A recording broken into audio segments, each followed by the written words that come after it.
عرض کرتے ہیں اللہ تجھے یاد ہے نا ایک رات جب میں بڑی دیر سے لوٹا تھا، لکڑیاں کاٹتے درخت تلاش کرتے مجھے دیر ہو گئی، میں دیر سے لوٹا تھا، نیت یہ کر رکھی تھی کہ دودھ سب سے پہلے ماں باپ کو پلاؤں گا، مالک جب میں لوٹا تو وہ بوڑھے تھک ہار کے سو گئے تھے، میری بیوی نے مجھے کہا کہ بچوں کو پلا دو، وہ سو گئے، تو میں نے کہا نہیں میرے ذمے ہے ان بوڑھوں کے دل کو ٹھنڈا کرنا، ان سے پیار کرنا۔ اللہ بیوی مانگتی رہی، بچے طلب کرتے رہے، میری ٹانگوں میں گھومتے رہے، بار بار آتے رہے، اور میں نے دودھ نہیں پلایا۔ اے مالک فجر ہو گئی، آفتاب طلوع ہونے کا وقت آ گیا، پر میں نے ماں باپ کے بیدار ہونے کا انتظار کیا۔ اے اللہ وہ جب اٹھے تو ان کی آنکھوں میں جو میرے لیے دعا تھی اور ان کے سینوں میں جو میرے لیے کرم تھا، اگر تیری بارگاہ میں وہ نیکی قبول ہے تو مالک پھر رحم فرما، نہ اس مشکل سے آسانی عطا فرما۔ سنو سنو، رسول کریم صلی اللہ علیہ وسلم فرماتے ہیں کہ اس بندے کی دعا مکمل ہوئی تو پتھر تھوڑا سا سرک گیا، اور اتنا سرکا کہ آسمان نظر آنے لگا۔ جس نے ماں باپ کو منایا ہے، ان سے پیار کیا ہے، پھر یہی بات وسیلہ بن جائے گی رب کے ماننے کا، پھر یہ وسیلہ بنے گی، اللہ اس سے مان جائے گا۔ پھر رسول کریم صلی اللہ علیہ وسلم فرمانے لگے، دوسرا بولا اور عرض کرنے لگا کہ اے اللہ تو جانتا ہے مجھے اپنے چچا کی بیٹی بھانے لگی تھی، میں اس کی طرف رغبت کرنے لگا تھا، اور میں نے جب اس سے جا کے ارادہ کیا کہ میں تیرا طالب ہوں، تو اس نے مجھے کہا کہ پہلے 100 دینار لاؤ۔ بانا تو اللہ میں نے مشقت کر کے 100 دینار جمع کیے، اور جب میں پوری طرح اس پر حاوی ہو گیا، وہ میرے قبضے میں آ گئی اور گناہ کا میں نے ارادہ کر لیا، تو اس عورت کے منہ سے ایک جملہ نکلا کہ اللہ سے ڈر۔ اے مالک وہ میرے قبضے میں تھی، اے اللہ میں گناہ پر قادر تھا، میں چاہتا تو گناہ کر لیتا، لیکن جب اس نے تیرا نام لے کے کہا نا کہ اللہ سے ڈر، اللہ میں ڈر گیا، میں اسے چھوڑ کے آ گیا۔ اگر تجھے یہ بات پسند ہے تو پھر نکال دینا اس مشکل سے، پھر کر دینا کرم۔ اللہ میری بھی تو چڑھتی جوانی تھی نا، میں بھی تو سب کچھ کر سکتا تھا، پر تیرے لیے، تیری خاطر میں لذت گناہ سے باز رہا، تو اللہ تو رحمت فرما دے۔ حضور فرماتے ہیں اس کی دعا مکمل ہوئی تھی کہ پتھر تھوڑا اور سرک گیا۔ پھر تیسرا بولا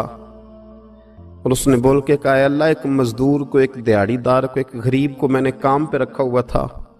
یہ تیرا اور میرا راز ہے اللہ۔ وہ مزدور، وہ دیہڑی دار میرے پاس کام پہ لگا تھا، کچھ چاول میں نے اس کی اجرت مقرر کر دی کہ تو کام مکمل کرے گا تو میں تجھے دوں گا، اور جب اجرت لینے کا وقت آیا تو وہ بگڑ کر ناراض ہو کر چلا گیا، میں اسے ڈھونڈتا رہا، وہ مجھے ملا نہیں، میں نے اس کے چاولوں کی قیمت کاروبار میں انویسٹ کر دی،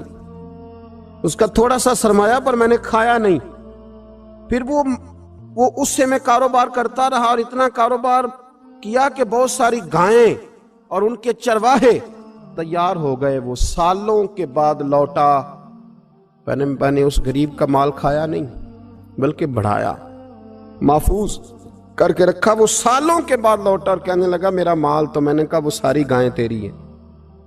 وہ چرواہا تیرا ہے، یہ سارا کچھ تیرا ہے۔ تو کہنے لگا تو مجھ سے مذاق کرتا ہے، میں غریب کہاں اور گاؤں اتنی بڑی گائیں کہاں، تو مذاق کرتا ہے؟ تو میں نے کہا مذاق نہیں، میں نے اپنے رب سے ڈر کے تیرے مال کی حفاظت کی، یہ تیرا ہے۔ اے اللہ میں کھا بھی تو سکتا تھا نا، پر تجھ سے ڈر کر میں نے وہ سارا محفوظ رکھا۔ اللہ اگر تجھے میری یہ ادا پسند ہے تو پھر آج مان جانا، آج راضی ہو جا۔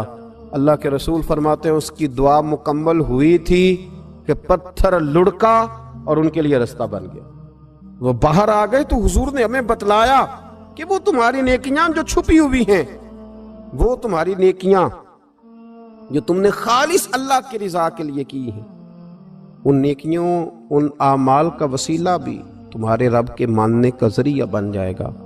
اس کو منایا جائے، اس کی حضور حاضری دی جائے، اس سے بخشش کا سوال کیا جائے، اس کی بارگاہ میں یہ گزارش کی جائے کہ اللہ غریبوں، مجبوروں، کمزوروں اور ان لوگوں کے صدقے جو اللہ رستہ دیکھ رہے ہیں کہ رستہ کب کھلے گا، جو تیری بارگاہ کرم کے سوالی ہیں، ان کے صدقے تو رحم فرما، تو کرم فرما۔ تو میرے عزیز، ایک اور بات جو اللہ کو منانے کے لیے ہمیں ہمارے پیارے رسول صلی اللہ تعالیٰ علیہ وسلم نے بتلائی کہ جب انسان بہت زیادہ عاجزی کرتا ہے نا، بہت زیادہ عاجزی، تو پھر بھی اللہ مان جاتا ہے۔ جب وہ اس کے حضور بہت عجز کا اظہار کرتا ہے، بہت زیادہ عجز کا اظہار کرتا ہے، وہ ڈر جاتا ہے اس سے۔ وَلِمَنْ خَافَ مَقَامَ رَبِّهِ جَنَّتَانِ، فرمایا جو میرے سامنے کھڑے ہونے سے ڈرے گا میں اسے 2 جنتیں عطا کروں۔ حضرت بابا فرید الدین مسعود گنج شکر بابا صاحب رحمۃ اللہ علیہ فرماتے ہیں کہ ایک نیک نوجوان تھا، دن کو روزہ رکھتا، رات کو نماز پڑھتا، پر اللہ سے ڈرتا پھر بھی بہت ہی زیادہ تھا، بڑا ہی ڈرتا تھا۔ موت کا وقت آیا تو ماں ہی تھی بس اس کی، تو ماں سے کہنے لگا اماں تو میری ماں ہے، میرے ساتھ 3 وعدے تو کر۔ اس نے کہا پتر تو بتا، آخری ہج کی لے رہا ہے اور اس غریبنی ماں سے تو وعدہ لے رہا ہے، بتا کیا وعدہ ہے؟ تو عرض کرنے لگا اماں جب میں مر جاؤں نا تو میرے گلے میں رسی ڈال کے تو مجھے گھمانا گھر کے صحن میں، اور لوگوں کو کہنا جو رب کی نافرمانی کرے اس کا یہی حال ہوتا ہے۔ یہ اعلان کرنا جو اللہ کے نافرمان ہوں ان کا یہی اشر کیا جانا چاہیے۔ اور اماں پھر دوسرا وعدہ کر، میرا رات کو جنازہ اٹھایا جائے، میں نہیں چاہتا کہ کسی کے منہ سے یہ لفظ نکل جائیں کہ وہ دیکھو اللہ کا نافرمان جا رہا ہے، رات کو میرا جنازہ اٹھانا۔ اور اماں تیسرا میرے ساتھ وعدہ کر کہ لوگ مجھے دفن کر کے آ جائیں گے تو میری قبر پہ چلی جائے گی، عمل میرے پاس کوئی نہیں، پر مجھے لگتا ہے ماں کے قدموں کی برکت سے عرش کا مالک بھی رحم فرمائے گا۔ اماں تو وعدہ کر کہ میرے ساتھ وعدہ کر۔ بابا صاحب رحمۃ اللہ علیہ فرمانے لگے کہ ماں، بوڑھی ماں نے وعدہ کر لیا۔ کہا بیٹے ٹھیک ہے، اگر تیری یہی ضد ہے تو میں تیار ہوں۔ پھر اس نے کلمہ شہادت پڑھا، اس نوجوان کی روح پرواز کر گئی۔ بوڑھی ماں نے رسی منگائی تو وَلِمَنْ خَافَ مَقَامَ رَبِّهِ جَنَّتَانِ، جو ڈر جائے، اس نے تو کہا تھا نا کہ رسی ڈال کے گھمانا اور کہنا یہ اللہ کا نافرمان ہے، اس کا یہی اشر ہونا چاہیے تھا۔ لیکن جب ماں گلے میں رسی ڈالنے لگی تو گھر کے ہر کونے سے آواز آنے لگی، خبردار یہ رب کا دوست ہے، اللہ کے دوستوں کے ساتھ اس طرح کا معاملہ نہ کیا جائے، اسے چھوڑ دیا جائے۔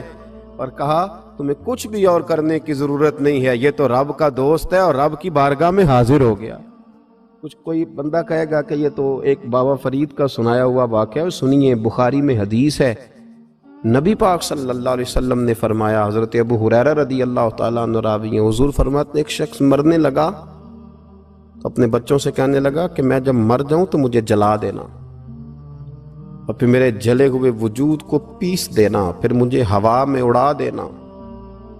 پتر مجھے اڑا دینا، مجھے بڑا ڈر لگتا ہے، اگر رب نے مجھ سے حساب پوچھا تو میں قابل نہیں ہوں، اڑا دینا مجھے ہواؤں میں۔ اگر اس نے مجھ سے عذاب لیا تو حساب لیا تو بڑا سخت حساب لے گا۔ حضور فرماتے ہیں، بخاری میں موجود ہے، اس کے بچوں نے اسی طرح کیا، اس کے مرنے کے بعد اسے جلایا، ہوا میں اڑا دیا۔ اللہ کے محبوب فرماتے ہیں رب کریم نے حکم دیا زمین کو کہ اس کے ذرات کو جمع کرو، زمین نے ذرے جمع کیے، خدا نے حکم دیا تو اس کا وجود پھر سے اسی شکل میں آیا۔ تو رب کریم نے فرمایا یہ جو تو نے وصیت کی تو کیوں کی؟ اللہ جانتا ہے کہ نہیں جانتا؟ یہ کی تو کیوں کی؟ تو رو پڑا، کہنے لگا اللہ میرے اندر تو طاقت نہیں تھی تیرے سامنے کھڑا ہو کے حساب دے سکوں، تجھے منانے کے لیے تیرے خوف سے ڈر گیا، میں ڈر گیا۔ اگرچہ ہمارے بزرگوں نے لکھا ہے کہ آج یہ وصیت کرنا، اس رنگ میں یہ طرز اختیار کرنا درست نہیں، لیکن آپ غور فرمائیے کہ نبی پاک علیہ السلام فرماتے ہیں جب اس نے کہا نا اللہ تجھ سے ڈر کے یہ کیا، تو رب کریم نے فرمایا جا پھر میں نے تیری مغفرت کر دی، کیونکہ اللہ کو پتا تھا یہ دل سے بات کر رہا ہے۔ ایک چوتھی بات میرے رسول پاک علیہ السلام نے فرمایا کہ جب رب نہ مانے تو پھر وہ کمزوروں کے صدقے مان جاتا ہے۔ پھر وہ ضعیفوں کے صدقے مان جاتا ہے۔ فرمایا اللہ تم سے بارشیں روکنا چاہتا ہے، پر تمہارے ضعیفوں، کمزوروں، غریبوں کے صدقے، مجبوروں کے صدقے وہ تم پر بارشیں برساتا ہے۔ حضور فرماتے ہیں رب اشغاذا اغبر لو اقسم علی اللہ لا برا۔ کچھ ایسے لوگ ہوتے ہیں کہ ان کے بالوں میں خاک پڑی ہوتی ہے، چہروں پہ مٹی الجھے ہوئے ہوتے ہیں، لیکن اگر وہ اللہ پہ قسم کھا لیں تو اللہ ان کی قسم بھی پوری کر دیتا ہے۔